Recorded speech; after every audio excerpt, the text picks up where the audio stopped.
Mukawera ndakunyotewe wiruganze muri nje unyigishe umindure unyiyoborere weguri byanjye byose ungenze ukushaka Mukawera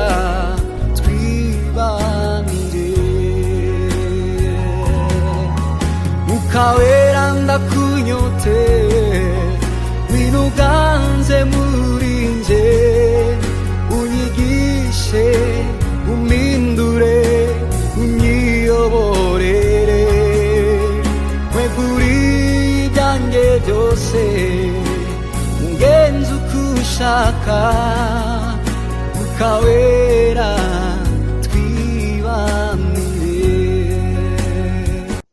Yesu ashimwe bakundwa mu mwami wacu Yesu.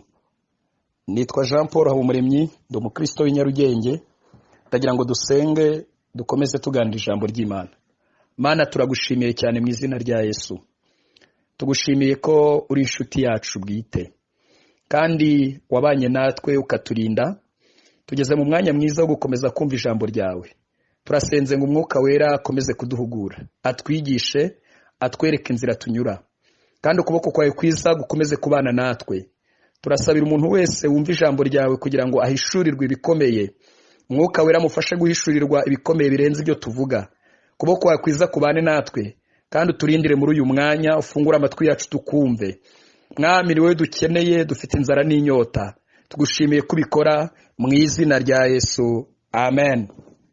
Ndagira ngo dusome ijambo ry'Imana mu byakozwe n'intumwa igice cyawo cya mbere umurongo wa 8.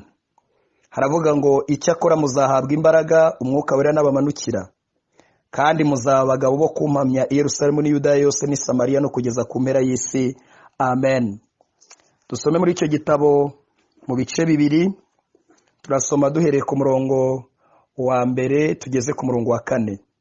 Bice bibiri byakozwe n'intumwa, umurongo wa mbere tugeze ku wa 4. Umunsi wa Pentekote usohoye, bose bari hamwe mu mwanya umwe bahuje umutima. Nuko umuriri ubatungura uvuye mu ijuru umeze nk'umuyaga uhuha cyane, ukwira inzu bari bicayemo. Haboneka indimi zigabanije zisa n'umuriro, ururimi rujya ku muntu wese wo muri bo. Bose buzuzwa Umwuka Wera batangira kuvuga izindi ndimi nk'uko Umwuka yabahaye kuzivuga. Amen. Dukomeje kuganira amagambo avuga ngo muzahabwa imbaraga Umwuka Wera n'abamanukira. Muzahabwa imbaraga Umwuka Wera n'abamanukira. Bibiliya igaragaje neza yuko mu magambo Yesu yavuze akomeye ari hafi gukurwa ku bigishwa akazamurwa mu ijuru. Kandi naratangaye mu bintu namenye nuko umuntu mukuru ufite inararibonye wabanye n'abantu, amagambo ya nyuma avuga agiye gutandukanywa nabo, abantu bagomba kuyitondera kuko iba ari inshamake y'ibyo bagomba kuzitondera, y'ibyo bagomba kuzirinda, y'ibyo bagomba guha agaciro kurenza ibindi byose bagiye babona. Yesu rero mu magambo ababwiye abigishwa be, ngira ngo ntabwo twasomye ariko haruguru ababwiye ngo ku murongo wa 4 ko bakwiye kurindira ibyo data yasezeranye, bakabirindira mu murwa. Ndetse agera ku rwego arababwira ngo mu minsi mikeya muzabatizwa umubatizo w'Umwuka Wera. Ariko ageze ku murongo wa 8 arababwira ngo icyakora muzahabwa imbaraga Umwuka Wera n'abamanukira. Nuko yababwiye ngo uko mwari muri nuko mwari mumeze murajegajega, ariko Umwuka Wera n'abamanukira muzahabwa imbaraga. Umwuka Wera n'abamanukira, kandi izo mbaraga zizabahindura abagabo. None muzatuma muba abagabo. Nimumara kuba abagabo muzahera ko mu mpamye i Yerusalemu ni Yudaya ni Samariya no kugeza ku mpera y'isi. Imana iguha umugisha mwene data. Bibiliya itugaragarije neza yuko umunsi wa Pentekote usohoye, umunsi wa 50, bari hamwe mu mwanya umwe, wa mubatizo ubabaho, buzuzwa Umwuka Wera. Batangira kuvuga izindi ndimi nk'uko Umwuka Wera yabahaye kuzivuga. Imana idufashe kandi Imana tugire neza aya magambo tuyumve. Mukundwa, ndashaka kubabwira yuko iyo umuntu amaze gukizwa akitwa umukristo, akenera undi mubatizo utandukanye n'umubatizo twabatijwe mu mazi menshi. Kubera iki? Hari aho imbaraga zisanzwe zidashobora gukora. kubera ko urugendo rujya mu ijuru rubamo amakorosi menshi kandi abantu bamwe bagiye bayagwamo. Hari ahantu umuntu agera akananirwa, hari aho umuntu agera agatsindwa, hari aho umuntu agera intambara ikaba ikomeye, hari ibikombe, hari imisozi, hari ibidukanga, hari intambara turwana nazo, kubera ko iyo umuntu ahindutse akinjira mu rugendo rujya mu ijuru abatangiye urugamba rwo mu mwuka rukomeye. Ariko umuntu wuzuye imbaraga z'umwuka wera cyangwa umuntu wabatijwe muri uyu mubatizo w'umwuka wera ahinduka umugabo, akomeza guhamya nubwo intambara zaba zikomeye, nubwo byaba bigoye, nubwo byaba bivunanye. Reka rero ndashaka uyu munsi tuvuge ku bintu byabaye, ku mpinduka zabaye abigishwa bamaze kuzuzwa cyangwa se bamaze kubatizwa uyu mubatizo w'umwuka wera. Natangaye bene data, hari ibintu byinshi byabaye ariko turavuga mu bikeya. Ikintu cya mbere, bashize ubwoba babwira abantu ubutumwa bwiza bahereye i Yerusalemu. Urumva, mbere yuko buzuzwa izi mbaraga z'umwuka wera, Petero yihakanye Yesu imbere y'umuja. Abandi nabo baramuhana, barahunga mu gihe Yesu yari ari mu rwa rugendo rwo kwerekeza i Golgota kugira ngo aducungure. Barahunga, baramuhana, ndetse Yesu amaze no kuzuka yababonekeye abasanga barifungiranye bafite ubwoba bw'abantu. Ariko bamaze kuzura umwuka wera bashize ubwoba, bashira amanga, bavuga ubutumwa bwiza bahereye i Yerusalemu, nta bwoba bafite. Kubera iki? Iyo usomye amakuru y'abigishwa, abenshi muri bo baturuka i Galilaya.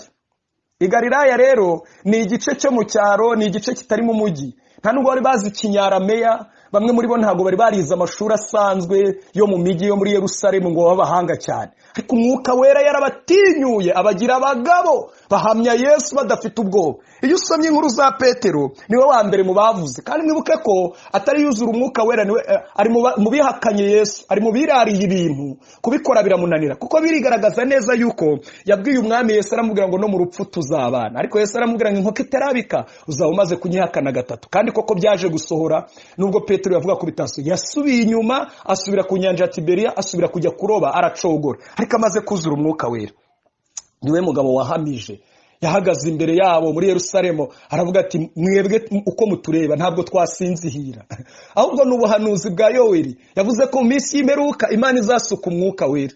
Bibiliya iravuga ngo ayo magambo agenda afite imbaraga, abacumita mu mitima abari aho, baravuga ngo bagabo bene data tugire dute, aravuga ngo nimwihane mubabarirwe ibyaha byanyu, muzahabwa isezerano, mwebwe n'urubyaro rwanyu n'abandi bose bazizera. Ndashaka kukubwira ikintu gikomeye. Urumva, babaye abagabo, bashize ubwoba, bahamya muri Yerusalemu, nubwo batari bibitseho amashuri, nubwo bari bari muri kapitali cyangwa mu mujyi, nubwo batari bibitseho ubuhanga bukomeye, ariko umwuka wera yabatinyuye ku rwego runaniza imitima, ku rwego rwemeza imitima. Yariri imbere yabo, harimo abanyabwenge, harimo abahanga, harimo abantu baba mu madini atandukanye, abafarisayo n'abasadukayo, ariko bashize ubwoba, ntibagira umuntu n'umwe batinya. Ikindi cyantangaje gikomeye cyane nuko mu gihe cy'akarengane ntibihakanye Yesu.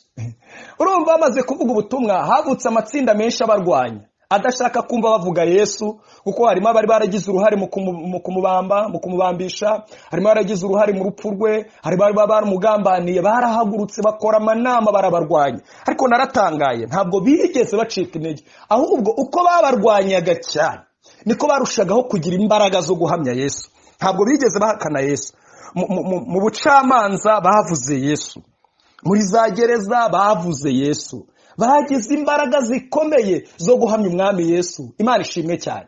Niba wuzuzwa imbaraga, ahantu hose uzagera, haba mu gikombe gikomeye, yaba igikombe cy'ubukene, yaba igikombe cy'inzara, yaba mu kugeragezwa n'imyaka, yaba mu gutinda kubona ibingibi, yaba mu kugeragezwa n'amasezerano, ntabwo uzihakana Yesu, ahubwo uzakomeza guhamya Yesu, kubera ko hari imbaraga, hari moteri, hari imbaraga ziri muri wowe. Imana idufashe kandi Imana itugirire neza. Mukundwa mu mwami Yesu, ukeneye kongera kubatizwa, ukeneye kubatizwa mu mwuka wera, kandi nawe wabatijwemo ukeneye kongera guhemburwa, kongera gusukirwa, kongera kuzuzwa. Imana itugirire neza cyane. Ikindi cyantangaje, ari nacyo cya gatatu, bamaze kuzura umwuka wera, uko babarwanyaga niko bagukaga, bakongererwa bizera. Byantangaje. Urumva, barabahagurukiye, abatambyi bakuru, abafarisayo n'andi matsinda atandukanye barabahagurukira, barabarwanya. Ariko uko babarwanyaga, ahubwo niko bagukaga, ndetse ngo bakongererwa n'abizera. ahubwo uko babarwanyaga niko buzuzwaga, niko imbaraga ziyongeraga, bigatuma badatsindwa, ahubwo bigatuma bagenda bongererwa bizera. Imana idufashe kandi Imana itugirire neza cyane. Icya kane gikomeye cyantangaje, bamaze kuzura umwuka wera beza imbuto nyinshi kandi zigumaho. Ryabaye itorero, kuko bagiye baguka bagenda bagira abantu benshi, ryabaye itorero rizi gufasha abakene, bagakundana, bagasangira ibyabo nta mpebya, rwose bakabana neza. Abantu babareba bakavuga ati bano bantu ntago basanzwe, ngo bari bafite imbuto nyinshi, bitanagaho, buri wese yitaga kuri mugenzi we. Reka mbabwire, kimwe mu bintu kigaragaza yuko umwuka wera atari mu bantu, ntabwo abantu bashobora kwera imbuto. Cyakora bashobora kuvuga amagambo menshi y'ivugabutumwa, bashobora gukora ibiterane byinshi, bashobora kuririmba indirimbo ziri mu buhanga n'ubwenge, ariko iyo imbuto zabaye nkeya ni ikimenyetso cy'uko nubwo biyitirira umwuka, nubwo biyitirira kuba abanyamwuka, ni ikimenyetso cyerekana yuko umwuka w'Imana adahari. Kuko iyo umwuka w'Imana ahari, atuma abantu bera imbuto nyinshi, arizo mbuto z'umwuka. Abantu barihangana, haba urukundo, haba ubugwaneza, haba ibintu byinshi byerekana yuko umwuka wera akorera muri bo. Rero bamaze kuzura umwuka wera beza imbuto nyinshi zigumaho, bituma abantu baza kubareba bagahinduka, bakavuga ngo nta bandi twabonye, nta yandi madini twabonye, nta bandi bantu basenga nk'aba ngaba. Kuko bari baza abafarisayo, baza abasadukayo n'andi madini mato mato yarahari, ariko babonye abantu badasanzwe bera imbuto nyinshi kandi zigumaho. Ikindi cya gatanu gikomeye cyababayeho, nuko bamaze kuzura umwuka wera bakoreshejwe ibitangaza n'ibimenyetso bikomeye cyane. Imana yabakoresha ibitangaza n'ibimenyetso bikomeye cyane, bihinyuza abantu bari basanzwe bariho. Kuko hari ahantu hari hasanzwe hari abapfumu, abandi bari abakonikoni, ariko haje abigishwa bakoreshwa ibitangaza n'ibimenyetso bikomeye, iby'abapfumu bananirwe, iby'abakonikoni bananirwe, iby'andi madini yananiwe barabikora. Bakiza indwara, bakiza abamugaye, barangije bazura n'abapfuye. Mbese ibintu biradogera, inkuru zirumvikana, bagashaka nasomye Bibiliya nitonze. Petero na Yohana bamaze gukoreshwa igitangaza ku irembo ryitwa Ryiza, umuntu wari umugaye amaze kuba muzima, abantu bose ngo yagendaga bakurikiye avuga ngo dore nga nibariya, dore nibariya, dore nibariya. Noneho ngo abatambyi bakuru n'abandi bantu ngo bashaka kubiyobya, ariko baravuga ngo ntabwo twahakana icyabaye. Kuko uriya muntu yarazwi, ashobora kuba yarasengewe n'abantu benshi, ashobora kuba yaragiye no gutanga amaturo mu batambyi birananirana, ariko birangira ba Petero Imana ibakoresheje. Rero baravuga ngo nta kuntu twabihagarika. Byari bitangaza n'ibimenyetso badashobora guhagarika, badashobora kuburizamo, kuko inkuru yaramamaraga igakwira mu gace kose. Imana idufashe kandi Imana itugirire neza. Ikindi cyabaye gikomeye, ntibari bakireba ku bigaragara, barebaga ku bitaboneka, aribwo bugingo buhoraho. Urumva umwuka wera bamaze kumwuzura, bamaze kubatizwa umubatizo w'umwuka wera, bavuye noneho mu kirere cyo kureba ibintu bigaragara Yesu azaba, kureba amafaranga, kureba ubutunzi, kureba icyubahiro, kureba amazu meza, kureba abagore beza n'ibindi bitandukanye, ahubwo batangira kureba ibitagaragara. Bahishuriye ibitagaragara, babona ngo nibyo byiza. Uwandikiye Abaheburayo mu bice 11:13 yaravuze ngo abo bose bapfuye bakizera batarahabwa ibyasezeranijwe, ngo babiroraga biri kure bakabyishimira, ngo bikabatera kuvuga ko ari abashyitsi n'abimukira. Nawe reba, bahishuriwe iby'Imana izaduha, iby'Imana izaturaga, bituma bibageza ku rwego bitwara nk'abashyitsi n'abimukira. Ntibashaka kwiyanduza, ntibashaka ikintu kibasubiza inyuma, kuko bari baramaze guhishurirwa ibitaboneka, kandi babona ibitaboneka ari byo by'iteka ryose. Ntabwo rero bari bakireba ku bigaragara. Urugamba dufite abenshi nuko twigira abanyamwuka tutari bo, nuko tuvuga ko turi abanyamwuka nyamara tutaribonye, ariko umwuka wera haduha imbaraga zitwimura mu kirere cyo kureba ku bigaragara, tukareba ku bitagaragara. Kuko impamvu abantu benshi muri iyi minsi bigira abanyamwuka, bakigira abahanuzi, bakigira abakozi b'Imana, ariko rimwe na rimwe wabareba ukabona ni ikintu cy'icyuka gusa. Ukabona ni imbaraga zitabaterura mu kureba ibigaragara, ugasanga nyine n'amasengesho, Mana duha amazu, Mana duha amafaranga, Mana bemeze rwose, garagaza ko ndi umukozi wawe, garagaza ko bimeze. Simbabuza gusaba iby'isi kuko turabikeneye, simbabuza gusaba amafaranga no gusaba akazi no gusaba ubutunzi, ariko kuzura umwuka wera nyawo uraguteruka kuvana mu kirere cyo kureba ku bigaragara, umuntu akareba ku bitaboneka, kuko ari byo by'iteka ryose. Imana idushyigikire kandi Imana itugirire neza. Ikindi cyabaye gikomeye cyane, bamaze kuzura umwuka wera, aho bageze hose habaye ububyutse. ntabwo bafininaga nk'uko wenda mu kinyarwanda cy'ubu babivuga. Hari igihe umurokore agera ahantu hakaba bucabiranya, hakaba uburimanganye bw'ubusirimu, hakaba uburyarya bw'ubusirimu, kubera ko urumva nyine arakirokotiza. Hari icyo bita kurokotiza ibintu, ugasanga nyine umuntu ibintu yabizanyemo uburyarya bw'ubusirimu, ibinyoma by'ubusirimu, ibinyoma ariko biherekejwe na Yesu ashimwe, ubugome buherekejwe na ndagukunda ndabakunda mwese mu izina rya Yesu, ubunyoma. Ibyo ni ukurokotiza ibintu by'isi no kubivangavanga. Ariko aho bageze habaye ububyutse. Birigaragaza neza yuko bageze mu Antiyokiya ngo ubuntu bw'Imana, ngiyo wahageraga ngo wabonaga ubuntu bw'Imana ngo ukanezerwa. Boherejeyo Barinaba ngo ageze yabonye ubuntu bw'Imana ngo aranezerwa, ngo bahugura ngo mugume mu mwami Yesu mumaramaje mu mitima yanyu. Aho bageze hose habaye ububyutse. Abantu bavuye mu byabo bya kera, abantu baretse imihango yabo ya kera, abantu baretse ibyo bakoraga kera, abantu bihariye ibyaha. Kandi kimwe mu kimenyetso simusiga cy'ububyutse, ndavuga nk'ibintu nka bitatu. Icya mbere nuko amagufa yatandukanye ari mu kibaya hariya yo muri Ezekiel 30 ngira ngo niba na 7 agomba kwegerana. Ni ukuvuga abantu bagomba kongera gusabana imbabazi, abantu bakeswa, abantu bakihana ibyaha. Ubundi nicyo kimenyetso simusiga cy'ububyutse. Ntabwo ikimenyetso simusiga cy'ububyutse ari uko havuka amadini menshi cyane. Ntabwo ikimenyetso simusiga cy'ububyutse ari uko abantu bakora za worship team nyinshi, ari uko abantu bafonda amakorari menshi. Kuko hariho n'abantu bagiye bakora amashyirahamwe ariko batagamije kubaha Imana, ahubwo bagamije kuyigomera. Kuko muzareba Babeli bishyize hamwe bakeneye kubaka umunara muremure, bakeneye kugira izina rimenyekana, ndetse bakeneye no kurwanya umugambi w'Imana wo gukwira isi, ahubwo ngo bakeneye gutura aho ngaho badashaka gukwira isi. Hari igihe abantu bashobora kwihuza bagakora ishyirahamwe, bagakora idini, bagakora itorero, ariko batagamije kubahisha Imana, ahubwo bagamije kurwanya abandi, bagamije kuburizamo umugambi w'Imana no kurwanya nubwo nta wawutsinda. Imana idufashe kandi Imana itugirire ikimenyetso simusiga no kwihana ibyaha, abantu bakabana neza, abantu bakera imbuto nyinshi, ivuga butumwa rikagira imbaraga, abantu bagaharanira kujya mu ijuru. Ngiki cyabaye rero aho bageraga mu banyamwuka. Reka mumaze simbizi niba uri umunyamwuka, ariko ndashaka kuguha igipimo wipimiraho. Ese aho ugeze bagira ububyutse, cyangwa aho ugeze bamenya amatiku, babagira inkuru nyinshi, baraguka mu nkuru. Aho ugeze bagira inkuru nyinshi zitandukanye, aho ugeze bumva amagambo menshi, bamenya abunegura n'abo wanga. Mwene data, ndashaka ko twigenzura. Iki ntabwo ari ikimenyetso, ahubwo dushobora kuba dufite ibintu biri pirate, twiyemera ko turi abanyamwuka nyamara tutaribo. Kuko aho hagiraga ububyutse, bageze mu Antiyokiya batangira kuvuga ngo aba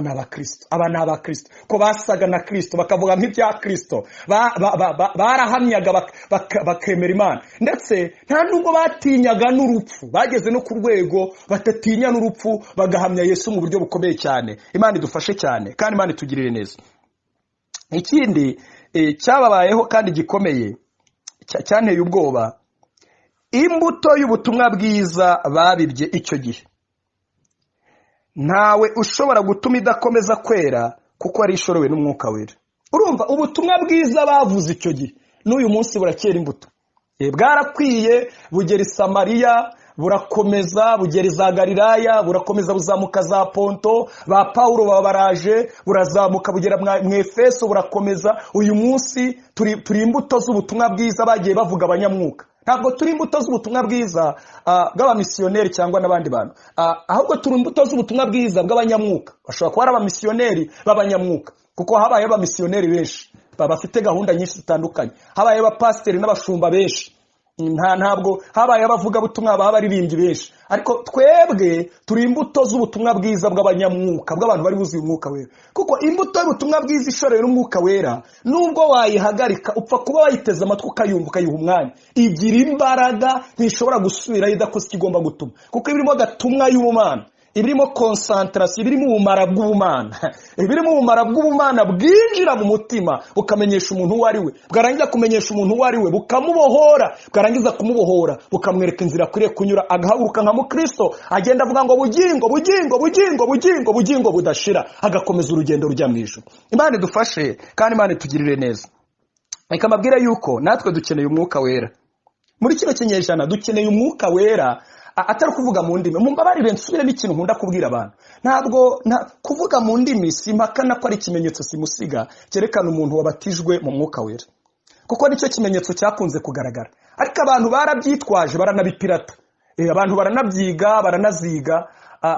Ndabasaba amaso yanyu arebe neza, kuko umuntu wuzuye umwuka wera agira imbaraga, arihangana, arakomera, aririnda, agira umwifato, donc umwifato udahabanye n'ubukristo bwe, ahagarara neza. Niba rero ubuzima bwawe ufite umwifato udahura n'iby'ubutumwa bwiza, ushobora kuba ufite ibintu biri pirate, cyangwa ushobora kuba warinjiwe n'indi myuka ariko ukaba utabizi. Muri kino kinyejana dukeneye umwuka wera. 2020 n'indi myaka tuzinjiramo dukeneye umwuka wera. Kubera iki? Dukeneye umwuka wera kugira ngo aduhe umwifato imbere y'ikoranabuhanga. Dukeneye umwuka wera duhe umwifato imbere y'ikoranabuhanga. Hari amafilime, hari za interinete, hari ibinyamakuru byandika, kandi rimwe na rimwe ibyo byandika ni byiza kuko biradufasha, ariko harimo n'ibyanduza, n'ibyica abakristo, nibahenebereza, n'ibyongera kubakurura mu bucakara, ugasanga umuntu yatwawe nabyo. Dukeneye umwuka wera ngo aduhe umwifato imbere y'ikoranabuhanga. Ikindi, dukeneye umwuka wera wo kudushoboza muri ibi bihe byo kugomera Imana gukomeye. Turi mu bihe bikomeye, abantu batoye amategeko yo gukuramo inda, abantu bashaka badaha Imana agaciro, abantu bagenda bagomera Imana, abantu bakorera ibyaha babivanye noneho mu ibanga babizana ku mugaragaro, abantu nyine bagenda bananira Imana. Ariko dukeneye umwuka wera twebwe kugira ngo dushobore kuba abagabo nyabagabo muri bino bihe bikomeye byo kugomera Imana. Ikindi, dukeneye umwuka wera ngo adufashe kurobanura ibikwiye muri iki gihe cyuzuye byinshi by'ibinyoma. Hari ubuhanuzi bw'ibinyoma, inyigisho z'ibinyoma, ariko umwuka wera azatuyobora mu kuri kose. Imana ibahe umugisha, Imana ibagirire neza. Iki gihe dukeneye umwuka wera ngo yemeze imitima aho ubwenge bwagwiriye. Abantu basomye Bibiliya, abantu barayize, nta kintu ushobora kuvuga ngo kibemeza. Abantu bazi kuririmba, abantu bafite ibyuma, abantu bafite ubuhanga buhambaye, ariko dukeneye umwuka wera ngo yemeze imitima ifite ubwenge, yemeraho ubwenge. Ni ikinyejana cyemeraho ubwenge, cyemeraho ubuhanga, ariko umwuka wera aracyemeza imitima. Imana itugirire neza cyane. Ikindi, dukeneye umwuka wera ngo adufashe mu isi y'amategeko ashyigikira ibyaha.